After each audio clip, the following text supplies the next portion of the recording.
Bismillahirrahmanirrahim. Elhamdülillahi Rabbil alemin. Hər birinizi bu günlər münasibəti ilə ki, İmam Əleyhisselamın doğum gününə təsadüf edir, təbrik edirəm.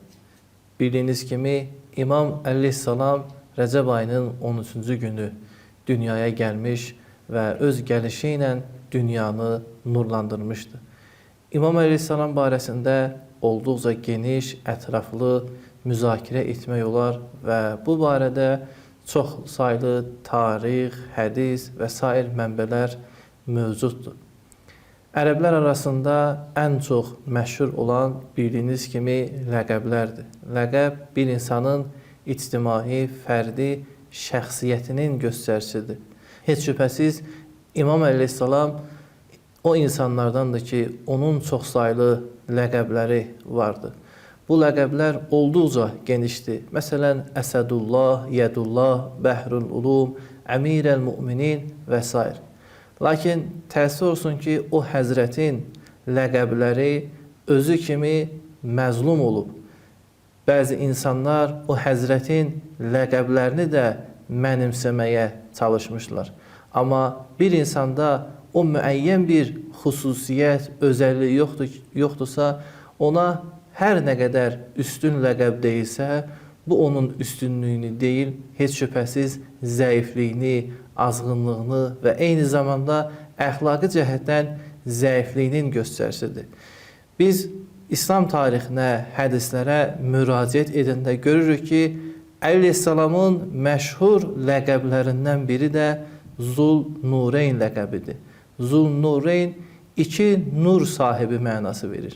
Təəssüf olsun, bəzi şəxslər bu ləqəbi oğurlamış və yaxud başqalarına nisbət vermişlər.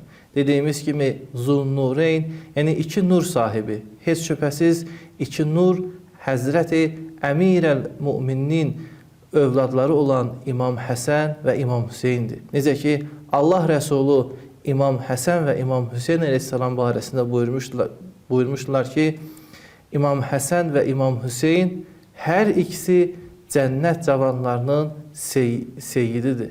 Burada məlum olur ki, İmam Əleyhisselam, İmam Həsən və İmam Hüseynə görə Allah Rəsulu tərəfindən Zul-Nureyn ləqəbi ilə ləqəblənmişdir. Lakin bəzi mənbələr dediyimiz kimi bu xüsusiyyəti başqalarına nisbət vermişlər. Məsələn, demişlər ki, Zul-Nureyn o şəxsi ki, Allah Rəsulunun iki qızı ilə evlənib. Halbuki biz baxırıq, görürük ki, Əbu Ləhəbin oğulları da Allah Rəsulunun qızlarını almışdılar. Bəs onda Əbu Ləhəbin oğlanları da deyək ki, onlar Zul-Nureynə sahib idi. Yəni iki Allah Rəsulunun qızı ilə evlənmişdi. Və yaxud Əmirəl Müminin başqa üstün ləqəblərindən biri Fariqul Əzəmdir. Fariq, yəni ayıran, haqla və batili ayıran. Necə ki, Allah Teala İsra surəsinin 81-ci ayəsində buyurur ki, Qul cəəl haqq və zəhəqəl batil. De, haqq gəldi və batil yox oldu. Həqiqətən batil öz-özlüyündə məhvə məhkumdur. Demək, haqla və batili ayıran Faruq adlanır. Heç şübhəsiz, Əleyhisselamın ləqəblərindən biri Faruqdur. Yəni, Əleyhisselam haqla batili ayıran meyyarlardan biridir. Və bu ləqəbi Allah Rəsulu Həzrət Əleyhisselam vermişdir ki, ey Əli, sən Fariqul Əzəm və ən doğru, düzgün danışanlardansan. Əleyhisselamın başqa ləqəbi ki, başqaları tərəfindən bu da mənimsənmişdir, Siddiqul Əkbər ləqəbidir. Siddiq, yəni doğru danışan, Əkbər, yəni daha böyük, yəni ən üstün doğru danışan, heç şübhəsiz Həzrət Əmirəl Müminin Əli əleyhissalamdır. Rəvayətlərdə oxuyuruq ki, səhabə olan Əbbad ibn Əbdullah əleyhissalamdan belə nəql edir ki, o buyurmuşdu, Ənə Əbdullah, mənəm Allahın bəndəsi və əxi Rasulullah sallallahu aleyhi və aleyhi və səlləm. Və Allah Rəsulunun qardaşı mənəm. Və ənə Siddiqul Əkbər, mənəm ən doğru danışan. La yəquləhə bə'di, məndən sonra heç bir şəxs özünə bu ləqəbi deməsin. Əgər desə, illa kəzzabun, bu şəxs yalancıdır, yalan uydurur. Nəyə görə? Doğru danışmaqlıq nəyin göstərisidir? Ən doğru danışmaq budur ki, aləmdə yeganə ibadətə layiq Allah Taaladır. Bildiyiniz kimi Əmirəl Müminin dünyaya gələndən yeganə olaraq Allaha pərəstiş edib. Yeganə olaraq Allaha üzünü tutub və heç bir zaman bütpərəstliyə, bütə tərəf ibadət etməmişdi. Ona görə buyurur ki, Səlləytu qəblən nas bisəbəsinin. Mən insanlardan öncə, 7 il öncə Allaha ibadət etmişdim.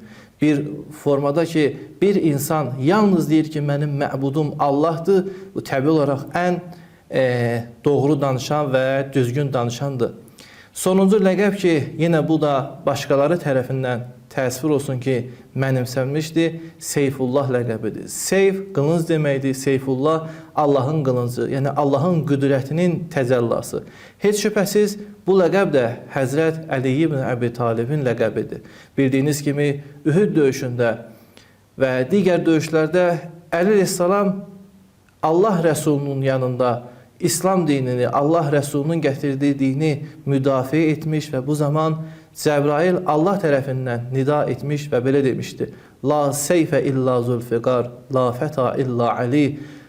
Qılınc yalnız Zülfiqardır, igid yalnız Əlidir. Burada məlum olur ki, Allah yolunda qılınc vuran, Allah yolunda döyüşən yeganə şəxslərdən biri Əmirəl Müminindir. Beləcə, əzizlər, bu ləqəblər istər Zülneyreyn olsun, İstər Zülnureyn olsun, istər Faruqul Əzəm olsun, Siddiqul Əkbər, Seyfullah, bunlar yalnız və yalnız Əli ibn Əbi Talibə məxsus olan ləqəblərdəndir. Dediyimiz kimi təəssüf olsun, Əli əleyhissalamın necə özü məzlum vaqe olub, onun ləqəbləri də təəssüf olsun bəzən başqalarına nisbət verilir. Bir daha bu günlər münasibəti ilə hər birinizi təbrik edirəm. Allah bizi Əli ibn Əbi Talibin vilayətindən ayrı salmasın. Əssalamu aleykum və rəhmətullahi və bərəkətuhu.